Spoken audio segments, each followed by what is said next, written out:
আসসালামু আলাইকুম, সবাইকে স্বাগত। আজকের পর্বে আমরা দেখব সমাজসেবা অধিদপ্তরের সার্কুলার। অনেকদিন পরে এই সার্কুলারটি এসেছে। 209 জন পদ এখানে নিয়োগ দিবে। এখানে এইচএসসি পাশে নারী পুরুষ সকলে আবেদন করতে পারবেন। তো কীভাবে আবেদন করবেন, কোন কোন জেলা আবেদন করবেন, বিস্তারিত দেখতে থাকুন। তো সার্কুলার তারিখ হচ্ছে 9 জুন। আজকে এটা পাবলিশ হয়েছে। যে দেখুন, সমাজসেবা মন্ত্রণালয়ের দিন সমাজসেবা অধিদপ্তর নিম্নোক্ত শূন্য পদে সরাসরি নিয়োগের জন্য বাংলাদেশের স্থায়ী নিকট থেকে টেলিটকের মাধ্যমে দরখাস্ত আহ্বান করা যাচ্ছে। এখানে অনলাইনে আবেদন করতে হবে, হাতে হাতে কোনো আবেদন গ্রহণ করা হবে না। এখানে ইউনিয়ন সমাজকর্মী পদে নিয়োগ দেওয়া হবে। বেতন গ্রেড হচ্ছে 16, বেতন 9,300 টাকা থেকে 22,490 টাকা।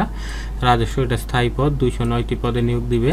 এই পদের জন্য আপনাকে এইচএসসি পাস হতে হবে। তৃতীয় শ্রেণীর 2.50 হলে আবেদন করতে পারবেন। কম্পিউটার জানা লাগবে না, কম্পিউটার ছাড়াই আপনারা আবেদন করতে পারবেন।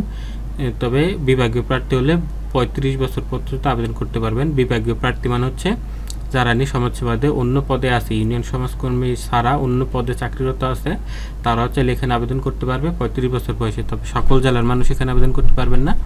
এই কয়েকটা জেলা বাদে রাজবাড়ী, বান্দরবান, খাগড়াছড়ি, রাঙামাটি, জয়পুরহাট, গাইবান্ধা, লালমনিরহাট, ঠাকুরগাঁ, মাগুরা, ঝালকাঠি, এই জেলাগুলো বাদে সকল জেলার মানুষই আবেদন করতে পারবেন। তবে আপনার যদি শারীরিক প্রতিবন্ধী বা এতিম কোটা থাকে, সকল জেলা থেকে আপনি আবেদন করতে পারবেন। তো আবেদনের শর্তগুলো হচ্ছে প্রার্থীর বয়স হতে হবে 18 থেকে 30 বছর, 6/12/2024 থেকে।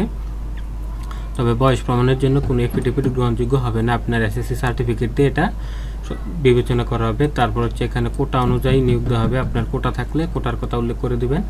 তারপরে মৌখিক পরীক্ষার সময় এই কাগজপত্রগুলো সত্যায়িত দিতে হবে।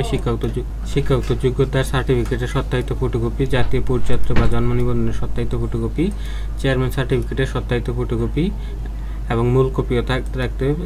চারিত্রিক সনদপত্র, কোটা যদি থাকে, মুক্তিযোদ্ধা কোটা, সবগুলো সত্যায়িত ফটোকপি লাগবে এবং মূল কপিও দেখাতে হবে। তো এখানে আবেদন দেখুন, কর্তৃপক্ষ চাইলে সার্কুলার বাতিল বা সংশোধন করতে পারে। এখানে আবেদনের লিঙ্কটা দেওয়া আছে dss.teletalk.com.bd, এটাতে ঢুকে আপনারা আবেদন করতে পারবেন। তো আবেদন শুরু হবে 12/6/2024 সকাল 10টা। আবেদনের শেষ তারিখ 18/7/2024 রাত 12টা। এই সময়ের মধ্যে আপনারা আবেদন করতে পারবেন। আবেদনের জন্য ছবি হবে 300x300 পিক্সেল, স্বাক্ষর হবে 300x80 পিক্সেল। তো যারা আবেদন করতে চান আমাদের কাছ থেকে আবেদন করার জন্য স্ক্রিনে দেওয়া নাম্বারে কল করতে পারেন। তো আমরা নির্ভুলভাবে আপনার আবেদন করে দেব।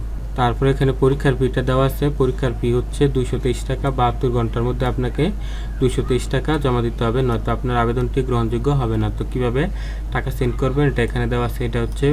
এটা হচ্ছে প্রথম SMS এইভাবে দিবেন, দ্বিতীয় SMSটা এইভাবে দিবেন।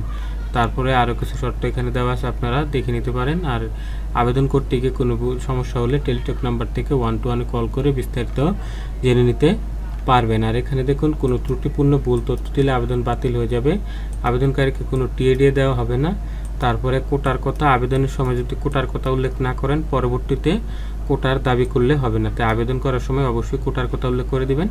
আর কর্তৃপক্ষের সিদ্ধান্তই চূড়ান্ত। আর পদের সংখ্যা চাইলে কর্তৃপক্ষ বাড়াতে পারে। তো যারা আবেদন করতে চান আমাদের কাছ থেকে স্ক্রিনে দেওয়া নাম্বারে কল করতে পারে। তো আজকের ভিডিওটি এখানে শেষ করছি। দেখা হবে আগামী পর্বে। সেই পর্যন্ত সবাই ভালো থাকবেন।